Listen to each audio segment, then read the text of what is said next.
ഷീറ്റിടാൻ വേണ്ടി കാണിച്ചു തന്നു പിരിഞ്ഞതായിരുന്നു നമ്മുടെ പ്രിയപ്പെട്ട നാളകൊണ്ടി അഹമ്മദ്. ഞാൻ പോയ സ്ഥലത്ത് നിന്ന് അദ്ദേഹം മരിച്ച വിവരമാണ് എനിക്ക് ഫോണിൽ കിട്ടിയത്. അതേപോലെ നമ്മുടെ പ്രിയങ്കരനായ മാക്കൂൽ മുഹമ്മദ് ഹാജിയും ഷരീഫ് സഖാഫിയും ഓക്കർക്കയും മസൻകയും ഇതിൻ്റെ പരിസരങ്ങളിൽ നിന്ന് മരിച്ചുപോയ ഒരുപാട് ആളുകളെ ഈ തൊട്ടടുത്ത വീട്ടിലുള്ള കുഞ്ഞുങ്ങളൊക്കെയും അങ്ങനെ തുടങ്ങി നമ്മുടെ ഈ സ്ഥാപനം ഇവിടെ ആരംഭിക്കുന്ന കാലത്തുള്ള ഒരുപാട് ആളുകളെ മനസ്സിൽ ഓർമ്മ വരുന്നുണ്ട്. അള്ളാഹു അവരുടെ എല്ലാം ഖബറിൽ സന്തോഷം നൽകുമാറാകട്ടെ. നമുക്ക് മരിക്കുന്ന സമയത്ത് സന്തോഷത്തോടെ മരിക്കാൻ അള്ളാഹു ഭാഗ്യം നൽകുമാറാകട്ടെ. അറിവ് എന്ന് പറയുന്നത് പലതുകൊണ്ടും ധനത്തേക്കാൾ മഹത്തരമാണ്. ധനം കട്ടുകൊണ്ടുപോകാൻ സാധ്യതയുണ്ട്, അറിവ് മറ്റൊരാൾക്ക് കട്ടുകൊണ്ടുപോകാൻ കഴിയില്ല. ധനത്തിന് കാവൽ നിർത്തേണ്ടി വരാറില്ല, അറിവിന് അതിൻ്റെ ആവശ്യമില്ല. ധനം എടുത്താൽ തീർന്നു പോകും, അറിവ് കൊടുത്താൽ വർദ്ധിക്കുകയല്ലാതെ ചുരുങ്ങുകയില്ല. അങ്ങനെ തുടങ്ങി ഒരുപാട് പ്രത്യേകതകൾ അറിവിന് ഉണ്ട്. ഏറ്റവും വലിയ മനുഷ്യന്റെ മഹത്വം എന്ന് പറയുന്നത് അറിവാണ്. നമ്മുടെ ചെറിയ പിഞ്ചു മക്കൾ, ആ മക്കൾക്ക് അവരുടെ കളിയുടെ കാലം, ആ കളിയുടെ കാലഘട്ടത്തിൽ അവർക്ക് കാര്യവിവരവും കാര്യബോധവും ഒക്കെ ഉള്ള സമയമല്ലല്ലോ മദ്രസയിൽ വരുന്ന കാര്യം. ആ കുട്ടികളെ ശരിയായ സംസ്കാരവും ശരിയായ വിവരവും നൽകി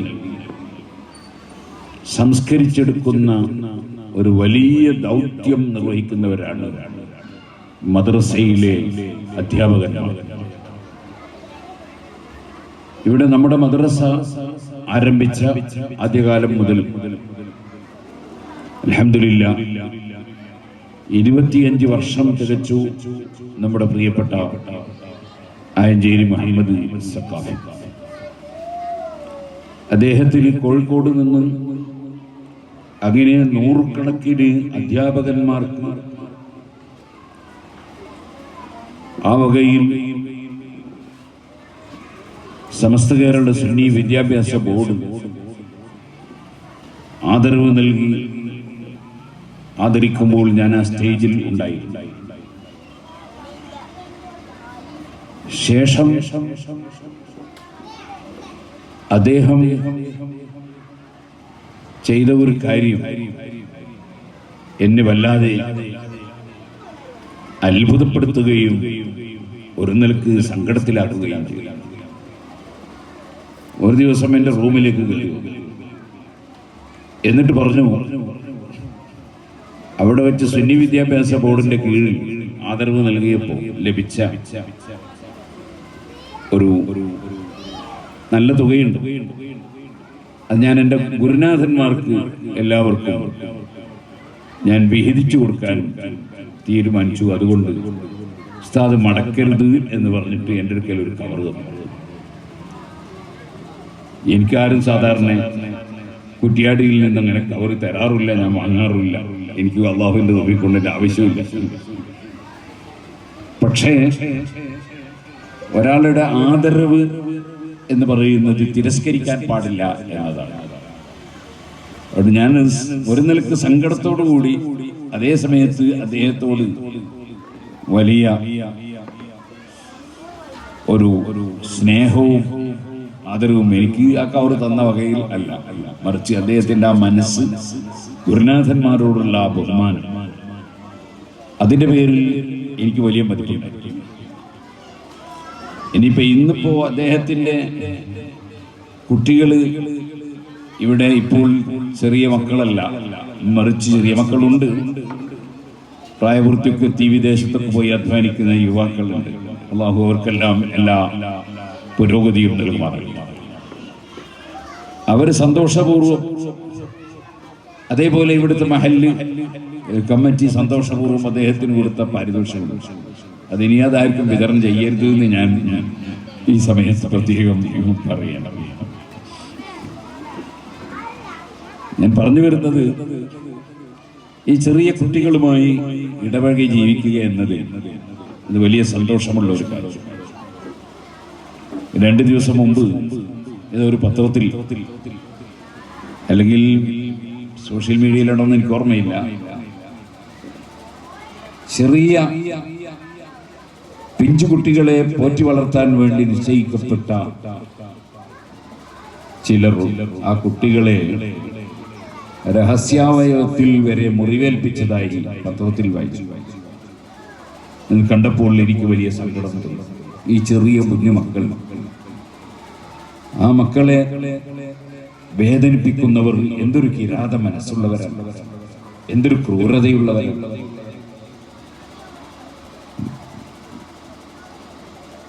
ലൈസ മിന്ന, നബി സല്ലല്ലാഹു അലൈഹി വസല്ലം പറഞ്ഞു, നമ്മളിൽ പെട്ടവനേ അല്ല.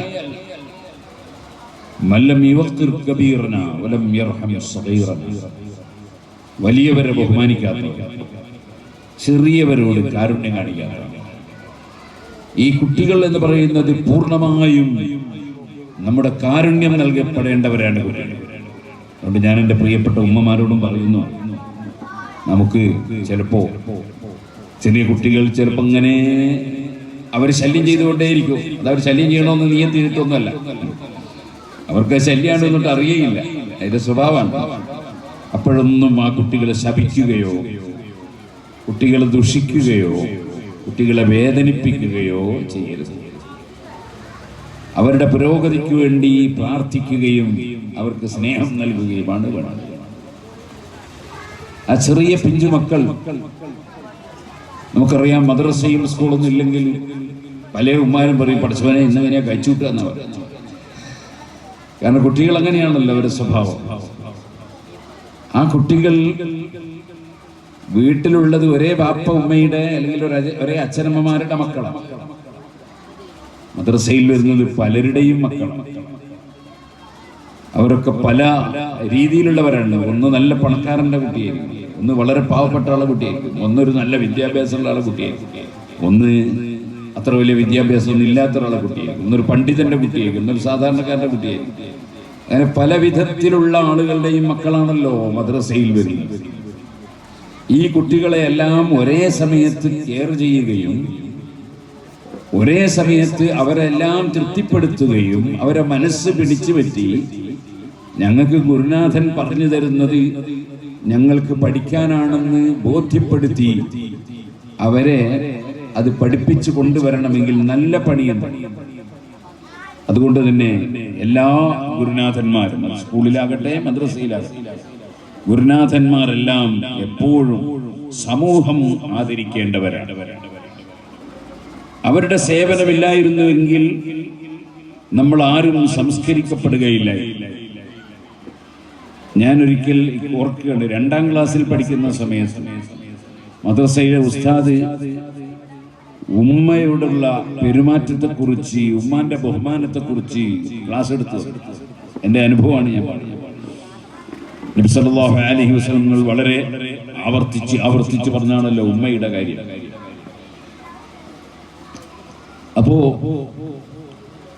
അതുവരെ ഞാൻ എൻ്റെ വീട്ടിൽ വെച്ച് ഉമ്മയെ നീ എന്നായിരുന്നു വിളിക്കാറ്. എൻ്റെ ഓർമ്മ തെറ്റിയിട്ടില്ലെങ്കിൽ 2ാം ക്ലാസ്സിലാണ്, അല്ലെ 2ാം ക്ലാസ് തന്നെയാണ് എന്നാണ് 99% ഓർമ്മ. നീ എന്നായിരുന്നു ഉമ്മാനെ വിളിക്കാറ്. കാരണം എൻ്റെ ജ്യേഷ്ഠനും എൻ്റെ മൂത്ത പെങ്ങളും ഒക്കെ നീ എന്നാണ് വിളിക്കാറ്.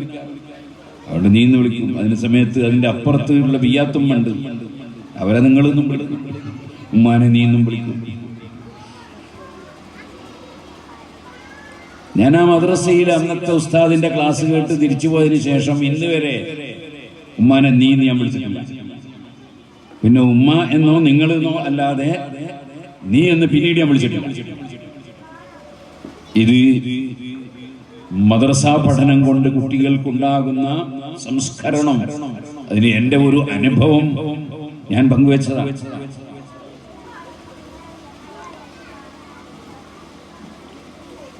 ചെറിയ കുട്ടിയായിരുന്ന കാലത്ത് ഉമ്മാക്ക് നമ്മുടെ നാട്ടില് ജാടി എന്ന് പറയും, സിമെന്റിന്റെ വലിയ പാത്രം, അതിൽ വെള്ളം നിറച്ചു കൊടുക്കാൻ വേണ്ടി ഉമ്മാനെ സഹായിക്കും. ആ ജാടിയിലെ വെള്ളത്തിൽ ചിലപ്പോ വേനൽക്കാലത്ത് കാക്ക വന്ന് കൊക്കിടും. അവന് അത് ഉപയോഗിക്കാനൊരു മടിയാണ്.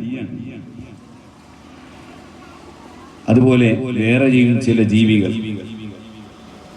അപ്പൊ അന്ന് മദ്രസയിൽ നിന്ന് ഈ ജീവികൾക്ക് വെള്ളം കൊടുത്താലുള്ള ഗുണം അതാണല്ലോ. പൂച്ചയെ പിടിച്ച് കെട്ടിയിട്ട് ഭക്ഷണവും വെള്ളം കൊടുക്കാത്തൊരു സ്ത്രീ നരകത്തിൽ കടന്നു, നായക്ക് വെള്ളം കൊടുത്തിട്ട് ഒരാൾ സ്വർഗത്തിന്റെ അവകാശിയായി എന്നൊക്കെ മദ്രസയിൽ നിന്ന് പഠിപ്പിക്കാറുണ്ടല്ലോ. അപ്പോ എനിക്ക് തോന്നി ഈ പക്ഷികൾക്ക് വെള്ളം കിട്ടാഞ്ഞിട്ടല്ലേ ഇങ്ങനെ വരുന്നത്. ഞാൻ താമസിക്കുന്ന എൻ്റെ വീടുള്ള സ്ഥലം 2 ഏക്കറോളം ഉള്ള ഭൂമിയാണ്. അതിന്റെ പലയിടങ്ങളിലും ഞാൻ ചിരട്ട കൊണ്ടുപോയി കുഴിച്ചിട്ടു, എന്നിട്ട് അതിൽ വെള്ളമൊഴിച്ചു വെച്ചു ഈ പക്ഷികൾക്ക് കുടിക്കാൻ. ഞാൻ പറഞ്ഞു വരുന്നത്, മദ്രസയിലെ പഠനം ഉണ്ടാക്കി തീർക്കുന്ന വലിയ മാറ്റങ്ങൾ അത് ചെറുതല്ല.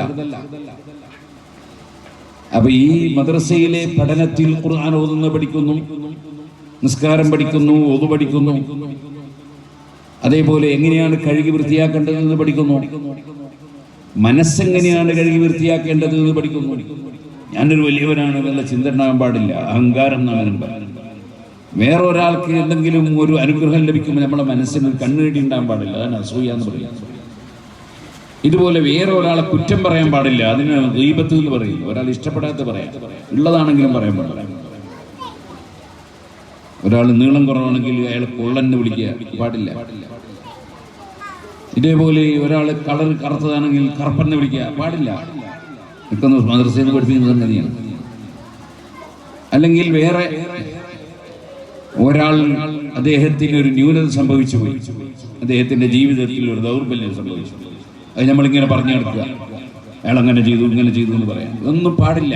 മദ്രസയിൽ നിന്ന് എന്നെ ഗീബത്ത് പറയാൻ പാടില്ല. ഒരാൾ ഇഷ്ടപ്പെടാത്തത് ഒരാളെ പറ്റി പറയാൻ പാടില്ല. ഉള്ളതാണെങ്കിലും പറയാൻ പാടില്ല, ഇല്ലാത്തത് പറഞ്ഞാൽ അതിന്റെ പേര് പിന്നെ ഗീബത്ത് എന്നില്ല, അതിന്റെ പേര് കളവ് എന്നാണ്. കളവ് തീരെ പറയാൻ പാടില്ല, ഉള്ളതേ പറയാവൂ. ബോധ്യപ്പെടാത്തത് പറയരുത്, കളവ് പറയരുത്, കുട്ടികളെ കുറ്റം പറയരുത്. ഇതുപോലെ പരസ്പരം തെറ്റിക്കാൻ വേണ്ടിയുള്ള സംസാരമുണ്ട്. നാട്ടിൽ പാരവെക്കാനൊക്കെ പറയും, അങ്ങനെ സംസാരിക്കാൻ പാടില്ല. ഒരാളെ മറ്റൊരാളെ തെറ്റിക്കാനുള്ള സംസാരം സംസാരിക്കുക. നമീമത്ത് എന്നാണ് മദ്രസയിൽ പഠിക്കുന്നത്. നമീമത്ത് പറയാൻ പാടില്ല. ഇതുപോലെ പ്രായമുള്ളവർ, അവരേത് കക്ഷിയാണെന്ന് നോക്കണ്ട, പ്രായമുള്ളവരെ ബഹുമാനിക്കണം, ആദരിക്കണം, അവർക്ക് സേവനം ചെയ്യണം. ഞാൻ എൻ്റെ കുട്ടിക്കാലത്ത് മദ്രസയിൽ പഠിക്കുന്ന കാലത്ത് ചില വീടുകളിൽ, കല്യാണ വീടുകളിൽ, അന്നത്തെ കല്യാണ വീടുകളിൽ വലിയൊരു പരിപാടി എന്ന് പറഞ്ഞത്, അന്ന് ഈ വെറ്റിലടക്ക തിന്നുന്ന ആളുകളാണ് ബഹുഭൂരിപക്ഷം ആൾക്കാർ. കല്യാണത്തിന് കുറെ ദിവസം മുന്നേ തന്നെ പോതില മുറിച്ചിടും, കുറെ അടക്കയും കട്ട് ചെയ്ത് വെട്ടി, പിന്നെ വലിയ വെറ്റിലിന്റെ കെട്ട് അങ്ങനെ നാദാവരുന്നുമുണ്ട്. വെറ്റിലടക്ക തിന്നുന്നവരാണ് പഴയ ആൾക്കാർ പലരും. ചിലരതിന് മുറുക്കാൻ എന്ന് പറയും, ചിലര് വേറെ പേര് പറയും, എന്ത് പറഞ്ഞാലും ശരി. അപ്പൊ ചില സ്ഥലത്ത് എനിക്ക് ഇപ്പോഴും ഓർമ്മയുണ്ട്, ഞാൻ ഇന്ന് ഒരു മരിച്ച വീട്ടിൽ പോയിട്ടുണ്ട്. ആ വീട്ടിൽ കുഞ്ഞബ്ദുൽ ഹാജിയാണ് മരിച്ചു പോയത്, അദ്ദേഹത്തിന് മഗ്ഫിറത്ത് നൽകട്ടെ. അദ്ദേഹത്തിന്റെ ബാപ്പുണ്ടായിരുന്നു. അദ്ദേഹത്തിന്റെ ബാപ്പക്ക് പല്ല് കുറവാണ്. കുഞ്ഞബ്ദുൽ ഹാജി എന്നെ മരിച്ചത്, എന്നെ കണക്കത്തിൻ്റെ പ്രായമുള്ള കുഞ്ഞബ്ദുൽ ഹാജി. അദ്ദേഹത്തിന്റെ ബാപ്പനെ പറ്റി ഞാൻ പറഞ്ഞു, എൻ്റെ കുട്ടിക്കാലത്തുള്ളത് പറയുന്നത്.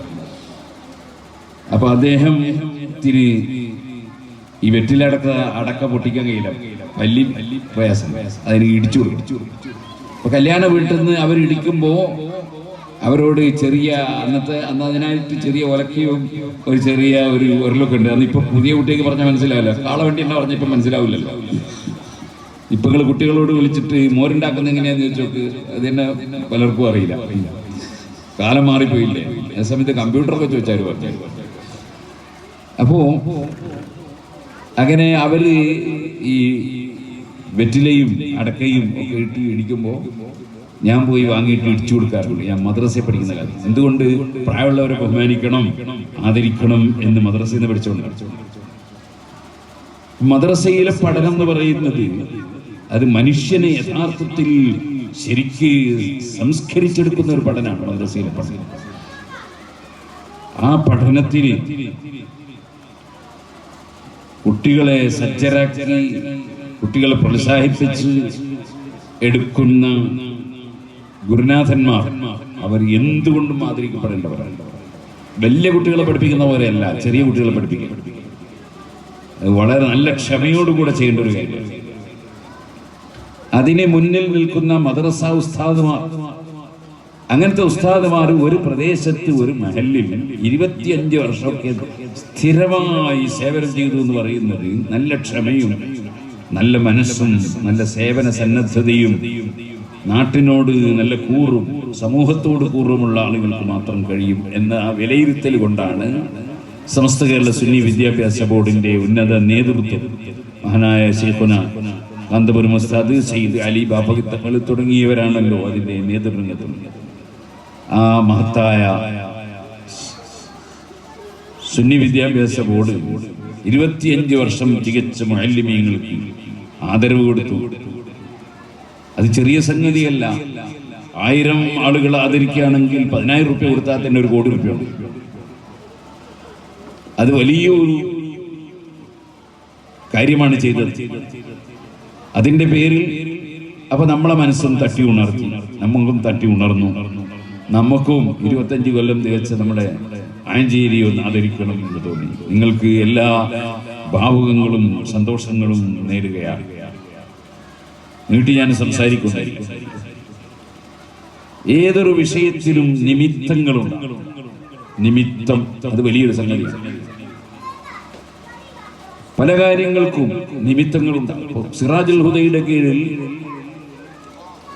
അഫിലിയേഷനുള്ള 7 ഇംഗ്ലീഷ് മീഡിയം സ്കൂളുണ്ട്. ആ സ്കൂളുകളിലെല്ലാം ബാപ്പ മരിച്ചുപോയ യതീം കുട്ടികൾക്ക് ഇംഗ്ലീഷ് മീഡിയം സ്കൂളിൽ ഫ്രീ പഠനമാണ്. അവർക്ക് സാമ്പത്തിക ശേഷി ഇല്ലെങ്കിൽ.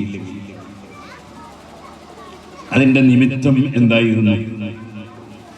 അത് ഒരു ദിവസം നമ്മുടെ പ്രിയപ്പെട്ട മാക്കൂൽ മുഹമ്മദ് ഹാജി എന്നോട് പറഞ്ഞു, ഒരു വീട്ടിൽ നിന്ന് കുട്ടികൾ രാവിലെ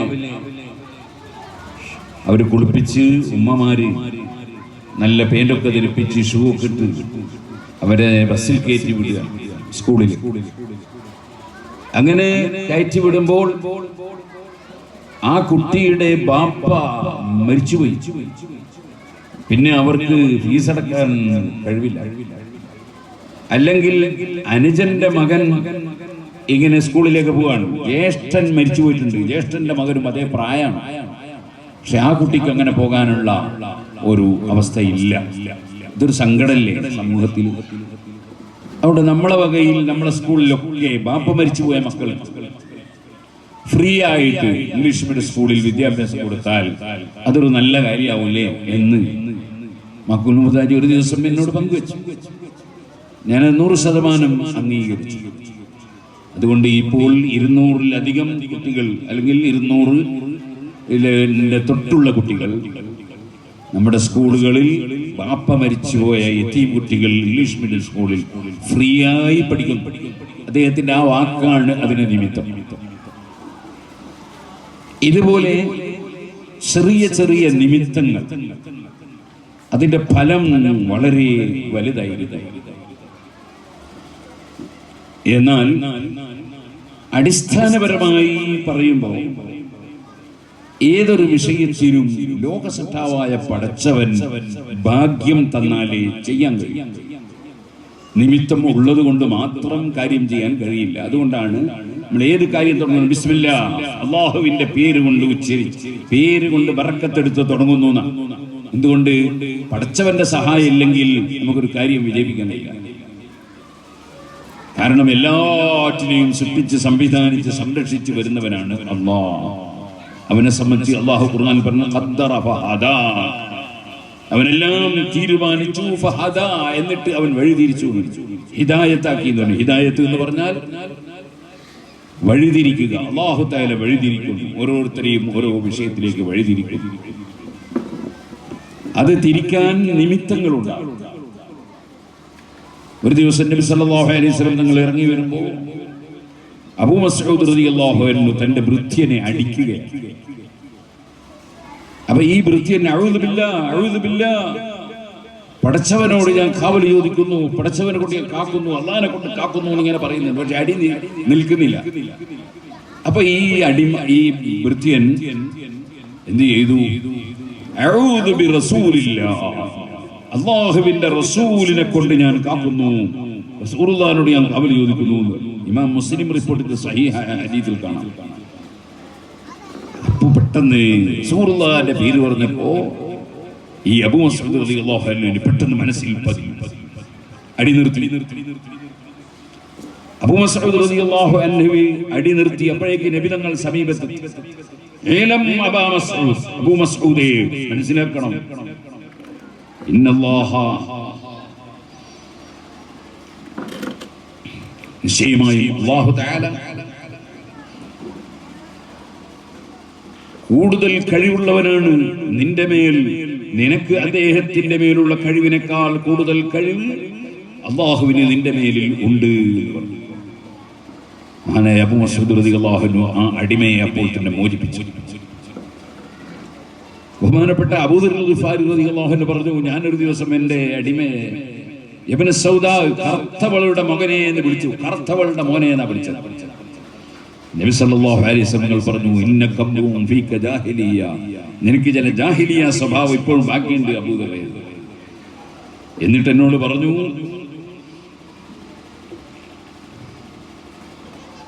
നിങ്ങളുടെ കൂടെയുള്ള ഭൃത്യന്മാർ, നിങ്ങളുടെ സർവന്റുകൾ, ഖവലുക്കും, അവർ നിങ്ങളുടെ സഹോദരന്മാരാണ്, നിങ്ങളുടെ കുടുംബക്കാരെ പോലെ തന്നെ. നിങ്ങളൊക്കെ ഒരേ ബാപ്പ ഉമ്മയുടെ മക്കളാണ് എല്ലാവരും എന്ന് പറഞ്ഞുകൊണ്ട് എന്നെ ഉപദേശിച്ചു. അതിനാൽ ഇപ്പോൾ ഞാൻ ഏത് വസ്ത്രം ധരിക്കുന്നു അതേ വസ്ത്രം എൻ്റെ ഭൃത്യന് കൊടുക്കും, ഞാൻ ഏത് ഭക്ഷണം കഴിക്കുന്നു അതേ ഭക്ഷണം എൻ്റെ ഭൃത്യന് കൊടുക്കും. നിമിത്തങ്ങൾ എന്ന് പറയുന്നത് വലിയൊരു സംഗതിയാണ്. എല്ലാറ്റിനും നിമിത്തങ്ങൾ. അല്ലാഹു സുബ്ഹാനഹു വ തആല അവനാണ് എല്ലാവർക്കും ഹിദായത്ത് നൽകുന്നവൻ. ഹിദായത്ത് എന്ന് പറഞ്ഞാൽ ശരിയായ വഴിതിരിക്കുന്നവൻ അല്ലാഹുവാണ്. മറ്റുള്ളതൊക്കെ നിമിത്തങ്ങൾ മാത്രമാണ്.